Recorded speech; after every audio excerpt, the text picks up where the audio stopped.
Selamat berjumpa dengan saya Imelda Dwi. Jika pada bagian pertama modul kepemimpinan kader, kita telah memahami apa itu motivasi. Pada bagian kedua ini, kita akan mempelajari tentang kepemimpinan. Ada ribuan buku yang membahas tentang kepemimpinan. Namun, tampaknya ada banyak pemahaman yang berbeda mengenai kepemimpinan yang mengakibatkan munculnya berbagai tafsir, gambaran, rumusan, dan jargon kepemimpinan. Dalam modul kepemimpinan kader ini, saya hanya membahas pengertian kepemimpinan dan pemimpin, tipe dan jenis kepemimpinan, gaya kepemimpinan, serta sikap seorang KPMD dalam memilih dan menjalankan kepemimpinan yang sesuai di tengah-tengah masyarakat desa dampingannya. Mari kita mulai dengan pengertian kepemimpinan dan pemimpin. Secara harfiah, kepemimpinan atau leadership adalah kegiatan untuk mempengaruhi perilaku orang lain atau seni mempengaruhi perilaku manusia baik perorangan maupun kelompok. Kepemimpinan merupakan proses yang dilakukan oleh individu atau kelompok untuk memberi arahan kepada orang lain untuk mencapai tujuan organisasi yang telah ditetapkan sebelumnya. Kepemimpinan juga merupakan salah satu faktor yang sangat penting dalam suatu organisasi karena sebagian besar keberhasilan dan kegagalan suatu organisasi ditentukan oleh kepemimpinan dalam organisasi tersebut. Mari kita lihat video kepemimpinan desa berikut ini.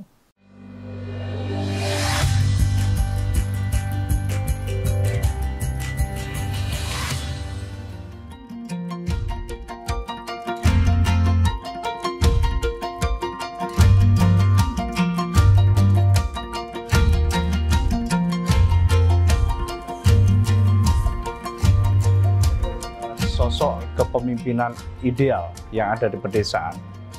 Ini tentunya adalah dia harus mengerti betul kira-kira peluang apa yang ada di desanya. Jadi tidak hanya kita tahu masalah, tapi yang paling penting adalah peluang-peluang yang bisa dibangkitkan dari desanya. Seorang pemimpin menemukan potensi, kemudian dia juga harus memiliki kapasitas untuk melakukan aksi untuk mengolah potensi tersebut menjadi kegiatan ekonomi yang produktif. Dia mampu melakukan semacam katakanlah, tadi adalah kolaborasi mengundang bahwa gagasan itu bukan hanya miliknya dia.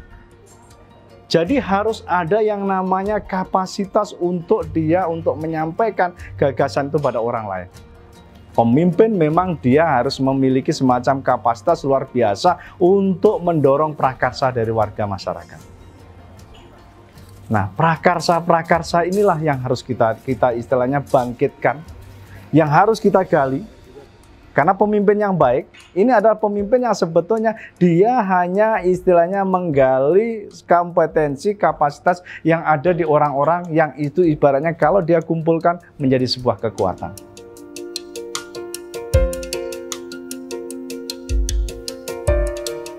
Dapat bersifat resmi atau formal dan tidak resmi atau non-formal. Pemimpin formal ialah orang yang oleh organisasi lembaga tertentu ditunjuk sebagai pemimpin. Berdasarkan keputusan dan pengangkatan resmi untuk memangku suatu jabatan dalam struktur organisasi dengan segala hak dan kewajiban yang berkaitan dengannya untuk mencapai tujuan. Sedangkan pemimpin non-formal ialah orang yang tidak mendapatkan pengangkatan formal sebagai pemimpin, namun karena ia memiliki sejumlah kualitas unggul, dia mencapai kedudukan sebagai orang yang mampu mempengaruhi kondisi psikis dan perilaku suatu kelompok atau masyarakat. Mari kita lihat lebih jauh perbedaan pemimpin formal dan non-formal. Pemimpin formal memiliki dasar legalitas formal oleh penunjukan pihak yang berwenang dan memiliki masa jabatan. Sebelum pengangkatan harus memenuhi persyaratan formal, diberi dukungan oleh organisasi formal untuk menjalankan tugas kewajibannya, memiliki atasan atau superiors, mendapatkan balas jasa material dan imaterial tertentu, dapat mencapai promosi atau kenaikan pangkat formal dan dapat dimutasikan. Bila melakukan kesalahan dapat dikenai sanksi dan hukuman. Sedangkan pemimpin non-formal tidak membutuhkan hal seperti yang dibutuhkan pemimpin formal. Pemimpin non-formal biasanya dipengaruhi oleh ketokohannya sebagai tokoh kunci di desa. Dapat memberikan pengaruh berupa sugesti, larangan, dan dukungan kepada masyarakat luas untuk menggerakkan atau berbuat sesuatu.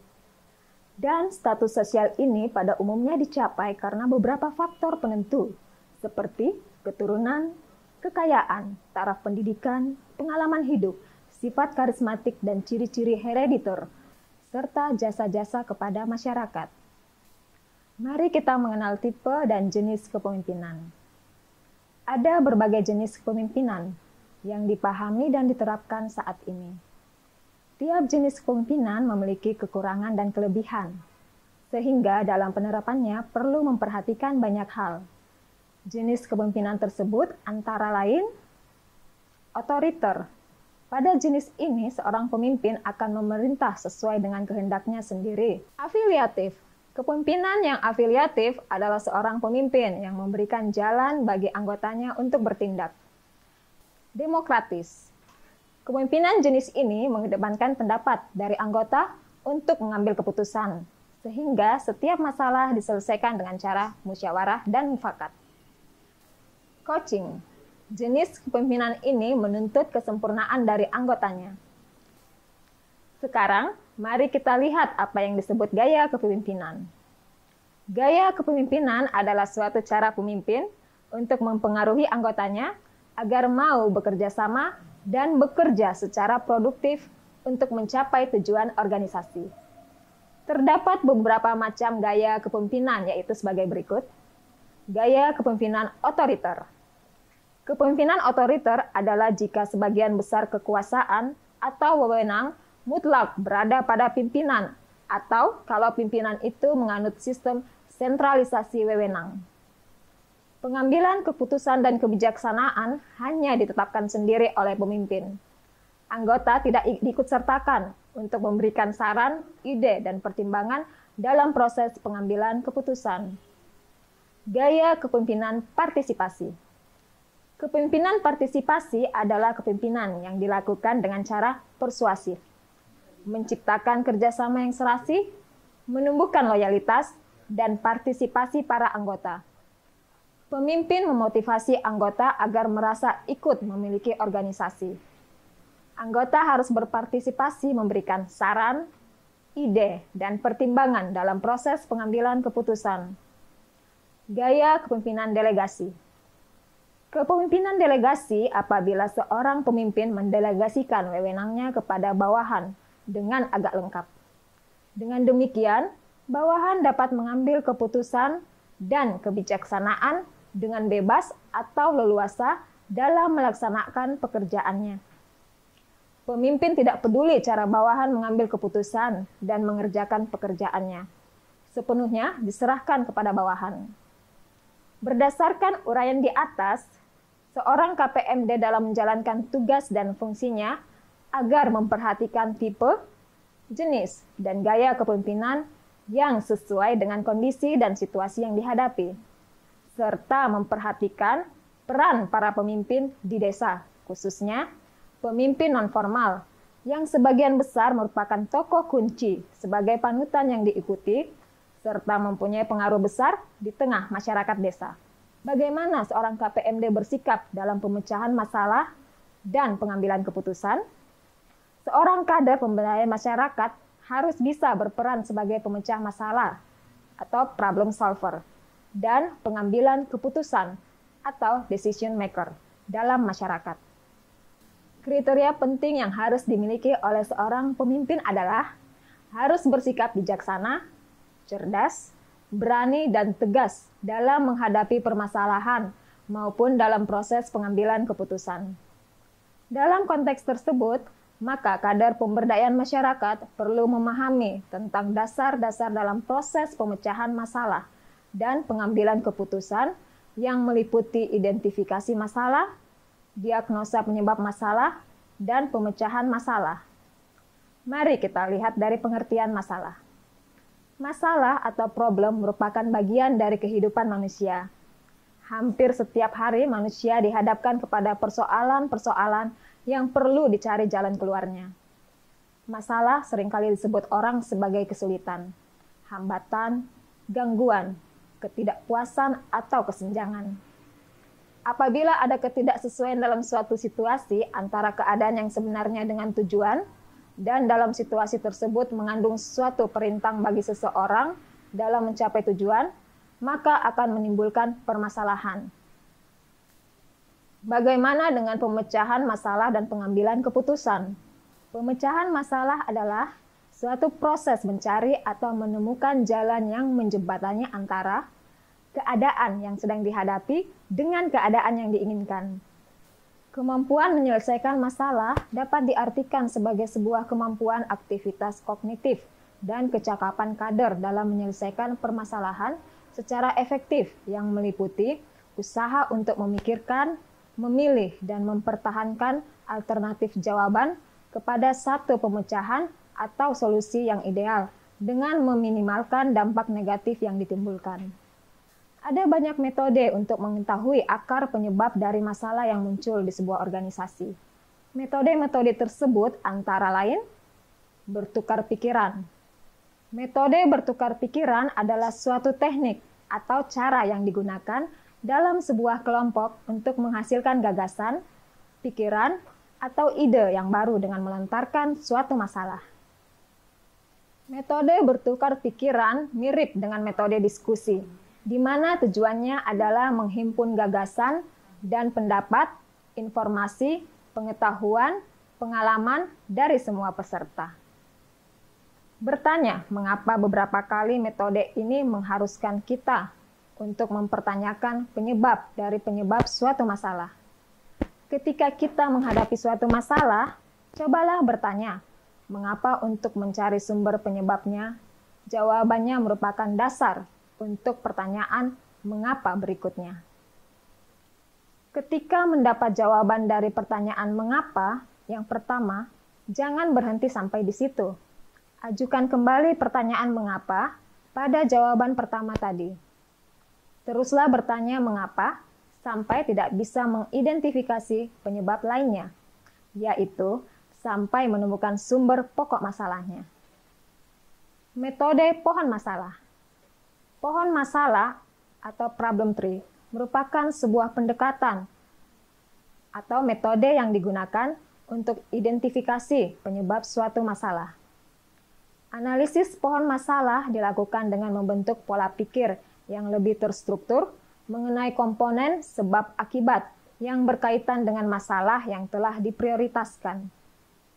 Sebuah pohon masalah memberikan gambaran dari semua penyebab yang diketahui dan efek masalah menjadi masalah.